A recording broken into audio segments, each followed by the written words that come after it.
yeah, we're recording the webinar. We will send that out unless somebody turns around and says, please don't, but I just want to make the audience aware of that. The second thing that I would like to do is just acknowledge the traditional owners of the land on which we're meeting. I pay my respects to their elders, past and present, the Aboriginal elders of other communities who we may also have here today. So I just want to do that acknowledgement before we do anything else. I appreciate you all taking the time. I'm going to try and make this as interactive as possible. I'm not going to spend too long on too many slides. I could spend a long time talking about a lot of things. I'm going to gloss over a little bit. But what I do want to call out is the fact that I had a little bit of an incident recently. For those of you who don't know me, I live on a hobby farm, and I was catching one of the sheep to cut the sheep's nails on Monday, and I got head-butted, and I've got a little bit of a black eye. So please don't feel that there's been something untoward there. I do box as well, but I don't. That's not from boxing. That was my sheep who got the better of me. But the good story is that we got her toes cut, and she's all well. She's a little bit sheepish now, but she's all well. So all good. Look, we'll get on with it. Today, I want to talk about the role of HR in addressing the challenges in aged and healthcare. I've spent many years, 5 or 6 years working in this sector. I have spent a lot of time in aged care. There is some content in here specific to aged care, but there is the general application of what we're trying to do is also something that I've seen work well in health as a general rule. So some specificity and some broader sort of scenario around that. Quickly, we'll do some introductions. I want to talk about some of the trends that are impacting this sector.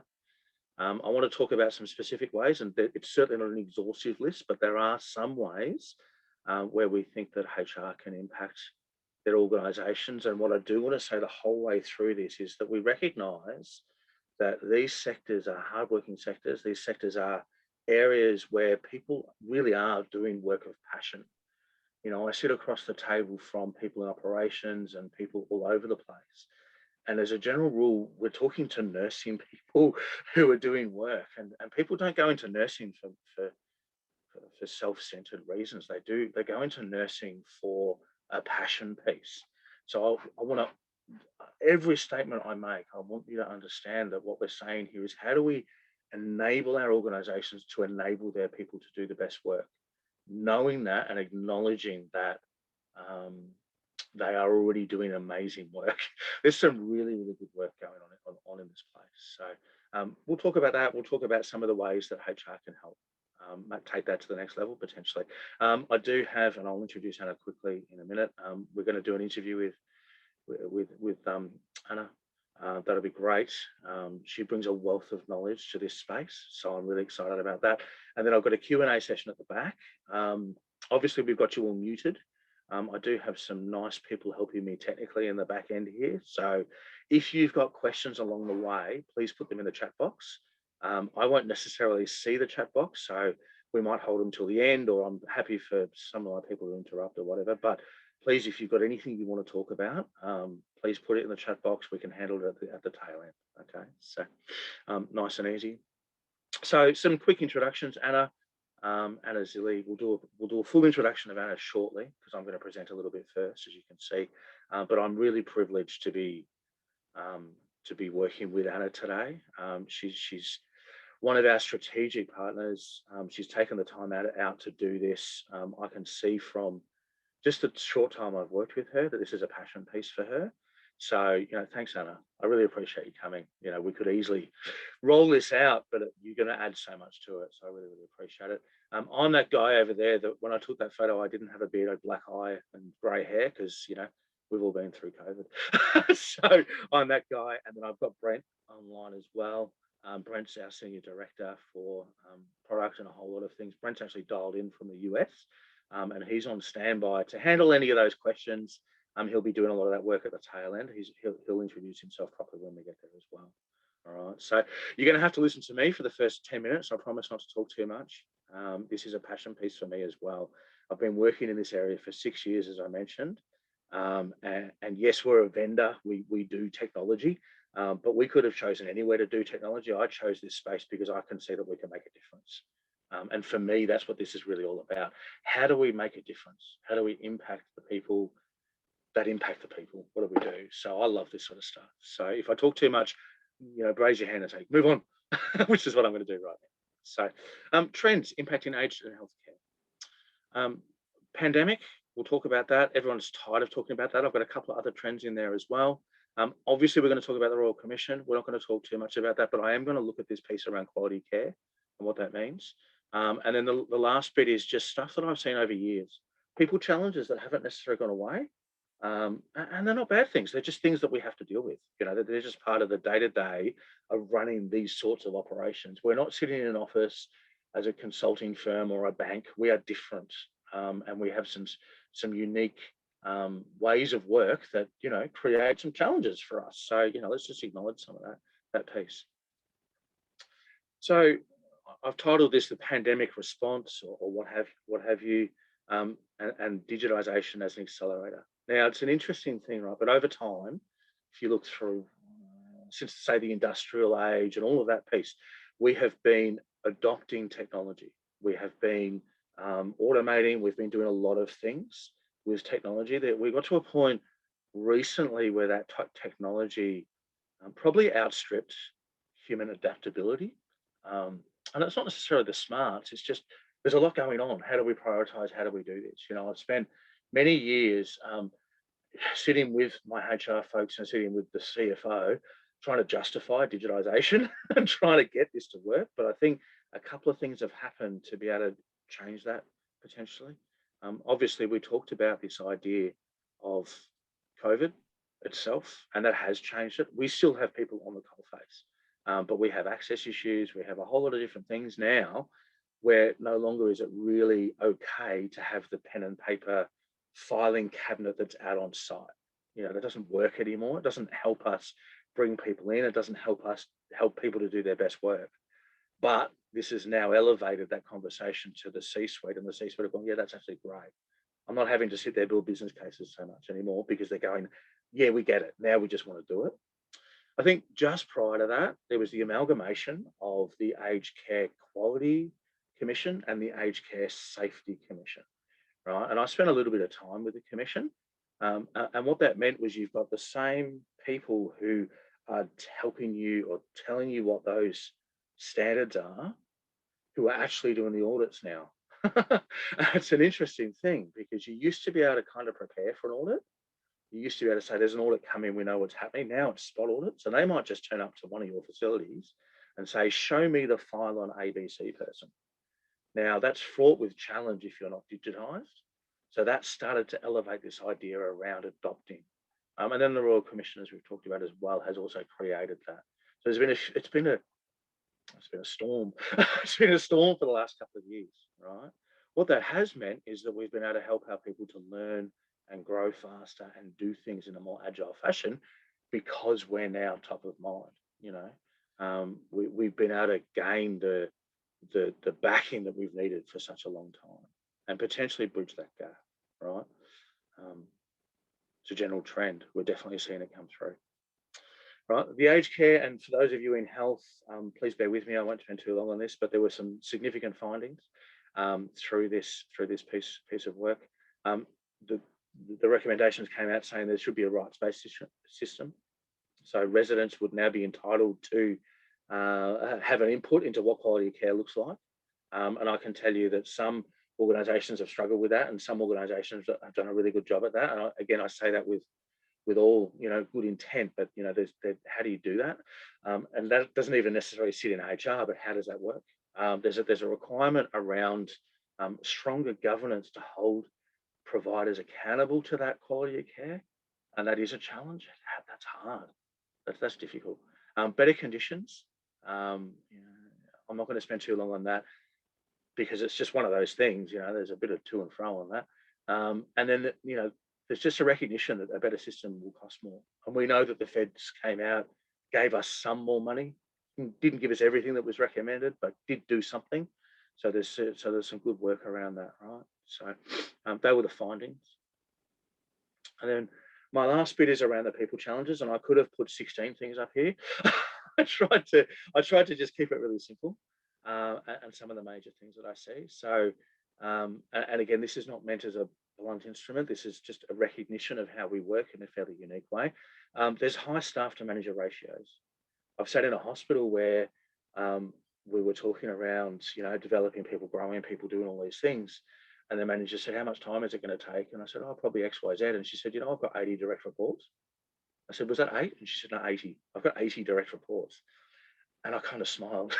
I felt like I was in a bit of a challenge. So we're seeing anything from 10 to 20 up to 80. So that just is a significant challenge to then turn around and say, I want to be able to do what we're doing in office, say in an office where I've got 5 or 6 direct reports and I see them. The patient to staff ratio thing, I feel a little bit like I'm walking out on a tightrope. We're talking about that, but it's still there, and it comes down to cost. It comes down to a lot of things, but we're still dealing with that, So that's life. That is what it is. Interesting thing though that I've seen is the 24/7 rotating shift piece often means it's really, really hard to manage things face to face, because I might report to Anna, and because of my shifts and the way it works, Anna and I actually don't see each other for 3 weeks. So how does Anna, how do we have those conversations around how to do things really, really well? Some of that has enabled that digitization piece to work really, really well. And sometimes that's just hard. It's just hard. And then, look, I think it's fair to say, and I don't want to say this the wrong way, but I think it's fair to say that there is a bit of a turnover challenge in the sector. It's hard to get people in. It's potentially hard to keep people in. And by no means am I sort of saying it's tough work and it's awful.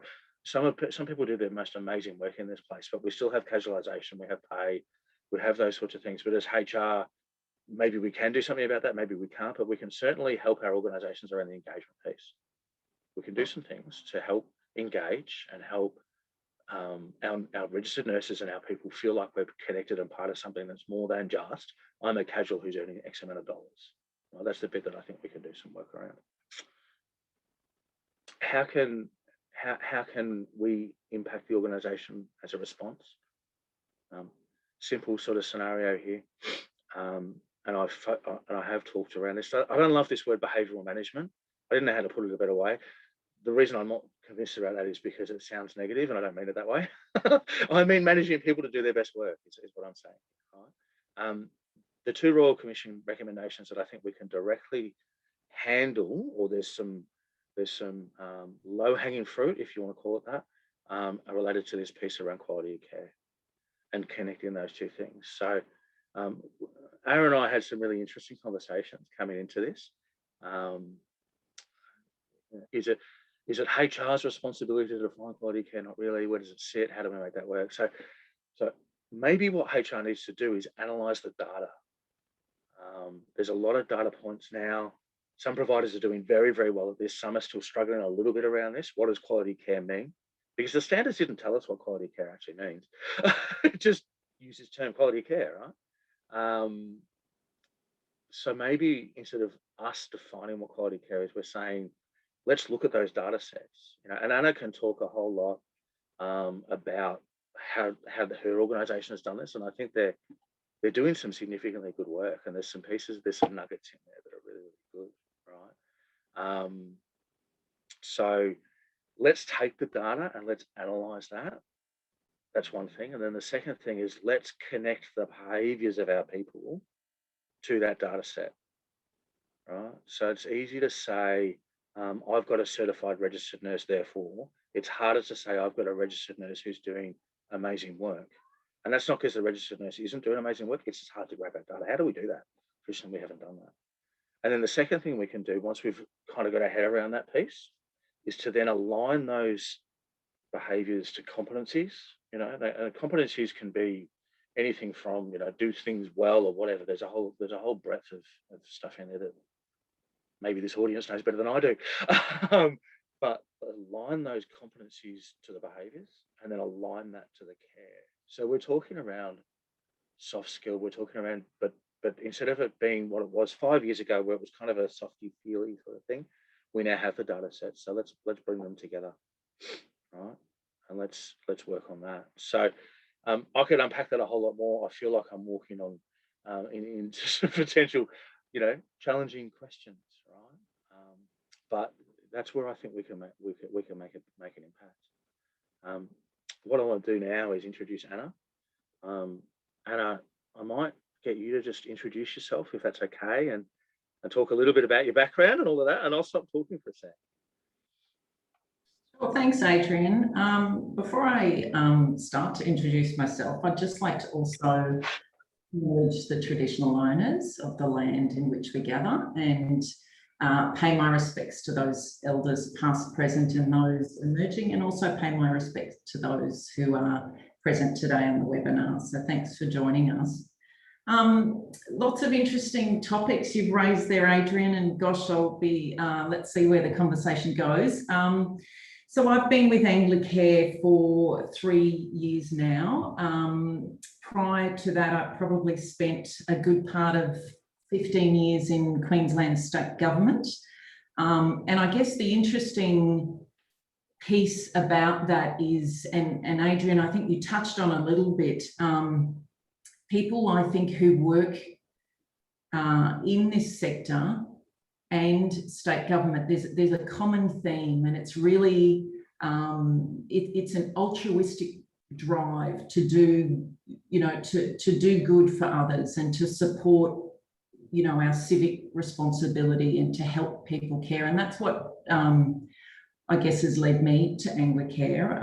I've been in an HR background for probably 20 plus years. I think my spanned a number of different roles in there, but my core background is adult education. So that's kind of the pathway that I took into Anglicare.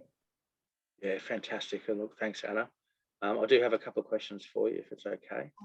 And I guess just opening up. Sorry, Anna. A bit of a background of Anglicare as well.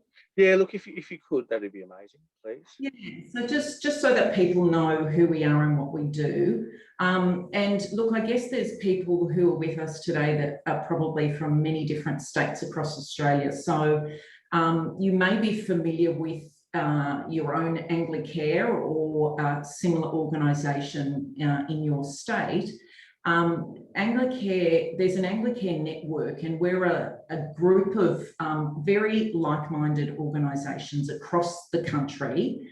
And our purpose is really to support vulnerable people and address disadvantage. So it's worth noting that we're all separate organisations. We all have our own boards and governance structures, and we all provide very different services. So in Anglicare Southern Queensland, we provide aged care, we provide foster care, we support homelessness, mental health and family counselling.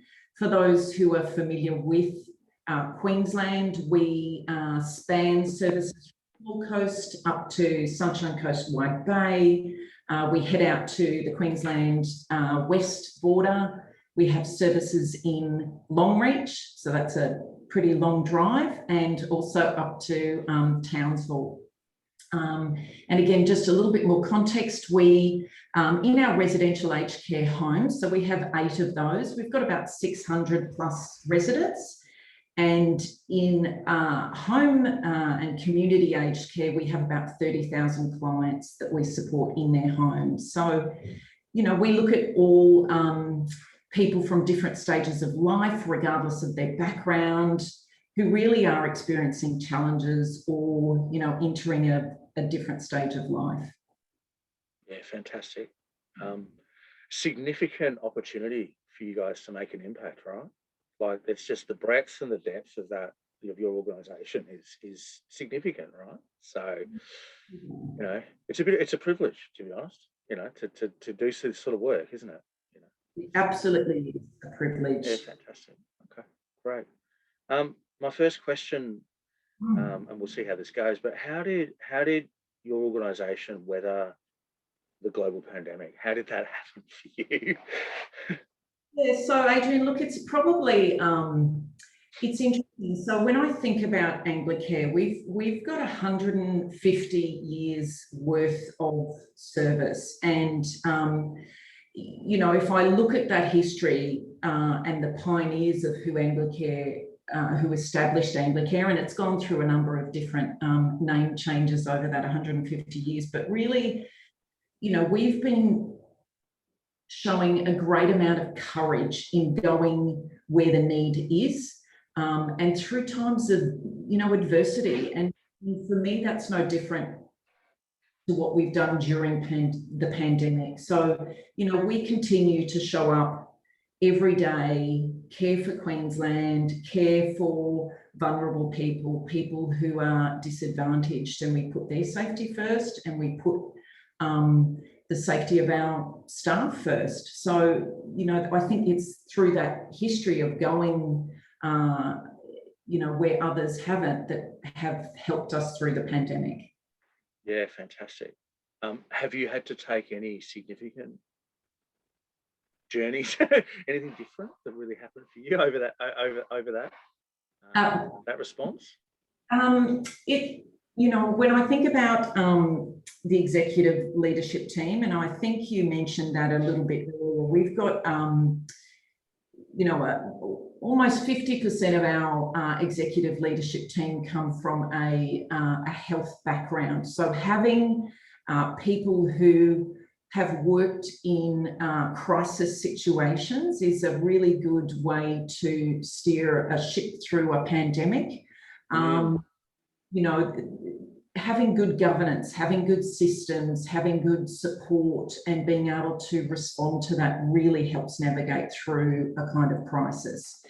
I think for HR people, certainly in my professional time as an HR senior practitioner, whilst it's nothing that I've personally experienced in my history, or probably none of us that have been here today, you draw on that experience in the past. So you know, you're transferring your skills of dealing with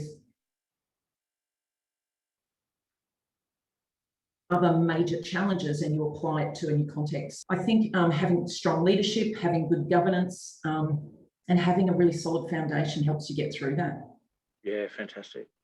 So, you know, I think the message I'm hearing is almost that, not that it was business as usual, because it wasn't business as usual, but in some way it was business as usual, just a different type of business as usual. Yeah, well, you draw on that expertise of being, you know, you've got, I think importantly, just also, there was lots of different messages coming out from state and federal government. You know, you've got people experiencing pandemic in different ways. So being really consistent, clear, lots of communication, you know, even when there was uncertainty in terms of stages as we went through the pandemic, I'm sure, you know, people talked about the supply of PPE as a bit of an issue. So, you know, the more that you communicate, the more that you can just inform people of what's happening and where you're at, even though you may not know exactly what the next stage is, but just relying on those really good principles that we would apply to any sort of crisis situation. Yeah, fantastic. That's great.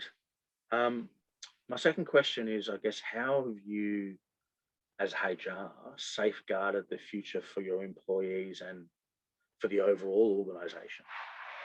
Yeah, so I guess it's really important when I think about that question, Adrian, it helps to know who you are and why you exist, and being really solid in that helps you define your future. So if I think through Anglicare's history of 150 years of service, and throughout that time being deeply, and I stress deeply, committed to care, and knowing that every person that we touch in our care has their own, they're all individuals, they have their own story, they have their own needs, and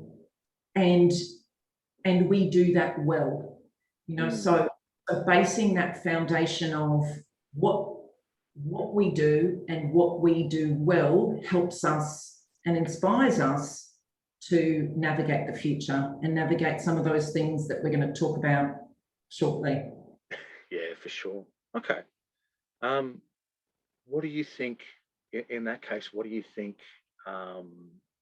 What's your perspective for what's next? Yeah, gosh. For the industry.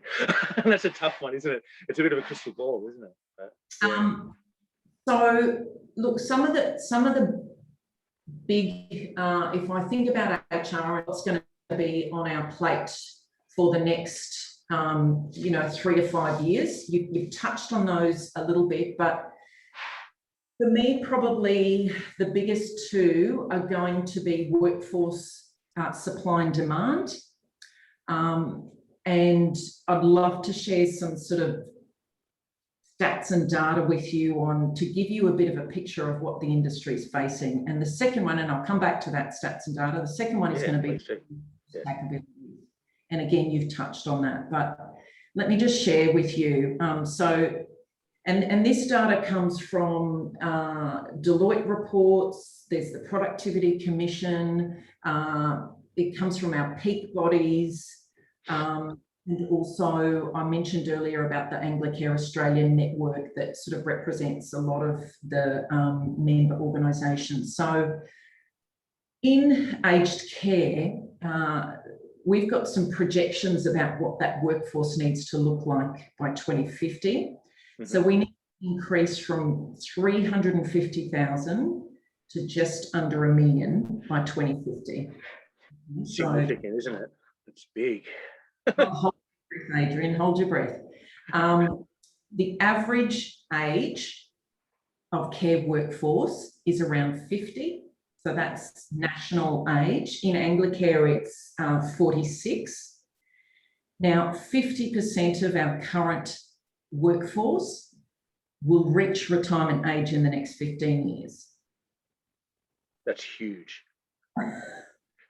It's mind-boggling, isn't it? So if you think about then the aging population, so by 2044, there's going to be 14 times as many people aged 85 or plus. I just did the math because I'm working. I think everybody probably does this. When you mention a year 2044, you go, how old am I going to be? Which cohort am I in? What do I have to think about? But as an organisation, that's just massive, isn't it? That's a really, really big. This is the pressure that's happening on the aged care, sector. So there's another interesting stat that I found that over the next 5 years, there's going to be 3,000 job openings each month. So when you talk about workforce supply and demand, I mean, I've seen one organisation who, instead of just hoping they're going to fill those roles, they've started doing a much more proactive sort of approach. You and I haven't talked about this, so forgive me. It's just, you reminded me of a little story, right? So back in the day, 10 years ago, I was doing grad programs for the big mining companies, right? And those mining companies were going in and working not just at university level, but they were working at high school level to try and get people to select the right courses to be able to build their pipeline, right? I've seen one aged care provider looking at doing that now. They're sitting there going, we know that we can't just borrow someone from another provider. We have to build people. So, that's a long-term view. They've registered themselves as an RTO. They've done a few things. To me, that's really, really forward thinking. And I guess you've opened this conversation. Forgive me if it's a rude question, but how do you feel like you're going to do this? What does it mean for you? What does it mean for Anglicare? I wouldn't mind asking if it's too rude. Forgive me, but this is, I guess, one of the things that HR needs to really turn their mind to. So, we have this limited supply of talent. I guess traditionally a lot of our workforce has been made up by international or migration, and we know that that's a challenge with COVID and border closures. So there's a lot of different things that organisations need to do to be able to address that. So you're looking at how do you attract a different cohort of people? So rather than, I guess, fishing in the same pond, looking broader. So thinking about a diverse workforce, thinking about diversity of talent. So that's bringing people in through a pipeline, and you're right. So it's working with RTOs and schools and universities. But then it's also about the experience that people have, so that retention while they're here. So, you know, how do you provide them great education, and how do you ensure that they've got really good leaders, good career pathways, good working conditions and remuneration? So it's a multi-factor approach that we adopt to really address some of these workforce challenges that we're all going to be facing in this sector. Yeah, okay. So, I mean, that's obviously a large piece of work. And I'm conscious of time, so, you know, forgive me. But if you had to give the audience one or two takeaways on where you think they should be focusing their attention, and again, you know, forgive me, but I'm trying to wrap this up into something that's digestible. What would you be saying? Yeah. So think about who you are. What's your value proposition? So what makes you an attractive employer? And it has to be, people have to experience that when they're in the organisation. Thinking about capability development. So you know, the Royal Aged Care Commission has called out some areas where we need to grow and develop people. So we talk about some of those more skills and competencies are shifting for our workforce because of the nature of, I guess, the health presentations for older Australians. So that's shifting. Therefore, we need to have different skills and capabilities. And then we need to think about some digital literacy to really, as we move into this kind of virtual e-health kind of landscape, we need to make sure our workforce is well prepared and digitally literate so that we're enabled to provide these contemporary and productive services. Yeah, fantastic. Anna, thanks so much. I'm going to kick into Q&A. I've seen a few questions come over. And again, I'm conscious of time. We've probably got another 10 minutes. So let me just move my slide. Brent, I'm going to invite you to introduce yourself as well. You know, I brought you on board to help me handle some of these crazy questions, right? But Brent, do you mind just doing a quick introduction of yourself, just to give some people a bit of an understanding about where you've come from and your, I guess, unique skill set? Sure, happy to do so. It's a pleasure to be in front of everyone today. I'm speaking to you from a very rainy, stormy Houston, Texas, here in the United States. I've been hoping that my power has not gone out so that I can continue to stay part of this program. My background has been actually to be a customer of not only Skillsoft but SumTotal for close to 20 years in the industry, but I have switched over to the SumTotal side of the business now, and my role is the Senior Director of Global Business Strategy, which supports our customers in their learning and talent strategies, curating it from my experience, but also I now have the opportunity to curate strategies as I meet with customers around the globe. Puts me also in a pseudo analyst role as I look at what the trends in the market are, particularly as they align with the learning and talent processes. And so everything that Anna's been talking about is just spot on for not only the healthcare, and it's very interesting to hear the regionality, but a lot of the trends that we see that are regional also boil up to be macro trends globally. So it's very interesting to see, and I would hesitate to say that generationally, I think we're looking at two ends of the spectrum, and in the numbers that Anna was communicating, it's just quite amazing to think. But I also think about the younger generation that's coming in behind it as their needs to support and care for the older generations. They have a very different skill set and a very different approach to how they go about working and engaging in their skill development. And I find a lot of it is very technical, technology driven, and even driven by this device. I have my own personal lab of 3 children to watch and see how they all gravitate to certain devices and certain approaches to technology. And it's going to be a very different next 25 to 30 years as we see the role of how technology is going to interact. It's about efficiency. It's about optimizing the opportunities to find the data, act upon that data very quickly, as we've seen. Yeah, fantastic. I've had 3 questions. They're kind of almost the same question, but I've had 3 questions come through. So how could we utilize a new learning and talent platform that would lead to a more personalized patient? Let me read that again. It will lead to more personalized patient experiences. Okay, how do we use the platform to be able to impact that personalized patient or residential experience? Well, I kind of started an answer in the chat, but I would say that to your point on I think you said it earlier about the idea of the file cabinets and the paper and the need for data at the fingertips, much like we've seen the pandemic has pushed people to remote locations. The connectivity and the access to the data for meaningful, actionable decisions is imperative.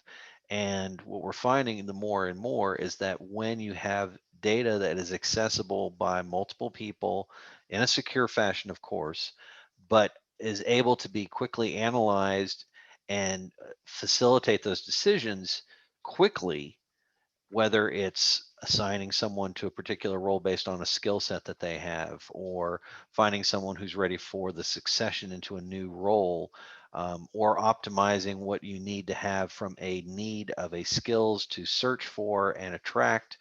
Uh, it's all tied back to data.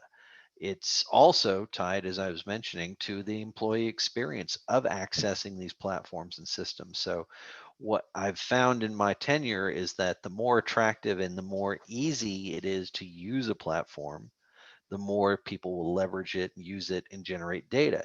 If you have a platform or a disjointed or broken a system, people aren't going to use it. Ergo, you're not going to get data to derive decisions from. So it's kind of a chicken and the egg in some instances, but reality is that the more you have these systems in place, the more optimized you can be in your delivery and the better decisions you can make in a much rapid fashion. Yeah, okay. How do you drive engagement? How do you actually address? There was a question that came from somebody. Let me just grab it. You can see I'm doing 3 things at once. How can we support our workforce in their personal growth and retention strategies and that sort of side of things? How do we actually do that? It's about providing them something that will actually they'll use. And a lot of it goes back to, again, the form and function. The term employee experience is coming up more and more. In fact, we've heard some of the larger technology companies have really started emphasizing that terminology, employee experience. If it is there, people will leverage it. We've already seen at the beginning of the pandemic in March and April of last year, we saw record numbers of people leveraging development opportunities in the 300 to 400% increases year over year of accessing content and data. People are hungry for development. They will access it or find it wherever they can.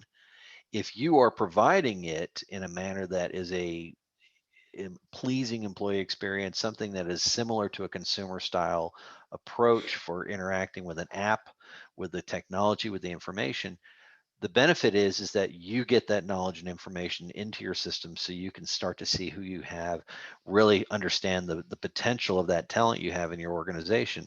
Otherwise, they're going to go somewhere else to find it, and that's going to be data that's lost on your part. Okay, well, that makes some sense. Anna, would you like to add anything to this conversation? Around ease of use or platforms or anything, or is this something that's a little bit left of field for you? Yeah, look, I think importantly, if I think about the age of our workforce again, so that's the context that we work in, we need to make sure that there's a level of digital literacy for staff to be able to interact with either a learning system or a care system, and often staff interact between the two. So it has to be easy. It has to make their job easier.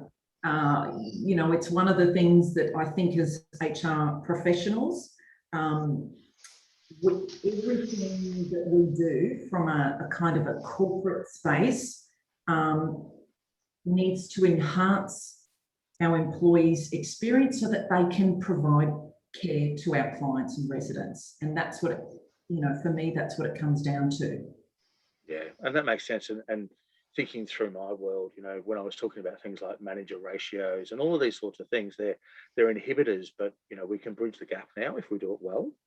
If we do it badly, it goes from bad to worse, if you do it badly. So that makes some sense. Look, and I think sorry. that just to add on to what Anna was saying is that when the technology is actually good, when the employee experience is good, it actually melts away.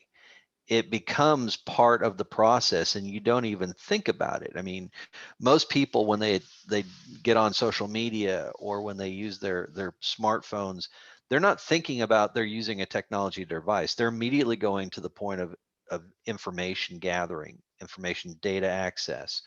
So when you have the ability to do that in an organization with the tool, if it becomes second nature because it's in a familiar form and function, that enhances the ability to do the role that they're in. It's providing it. It's the best because it's a transparent platform essentially.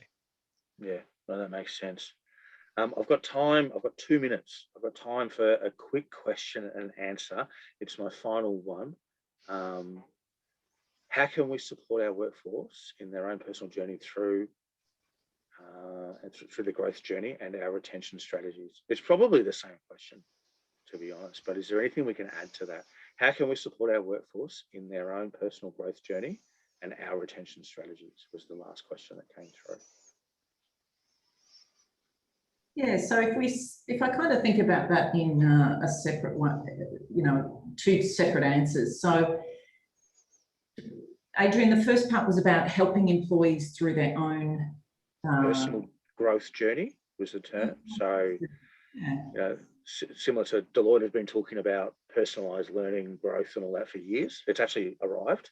So I think that's what we're talking about there, Yeah, so I think, one of the things that we need to help people do and acknowledge that a career in aged care or in care can look different. There's many pathways to that journey. So it's about supporting employees to gain those skills, to have that clear visibility of what that could look like, and then to help them navigate through that. In terms of retention, I think was the second part to that question. That's multifaceted. So it's about culture, it's about leadership, it's about access to career pathways and journeys. It's about that experience that employees have when they're in the organisation.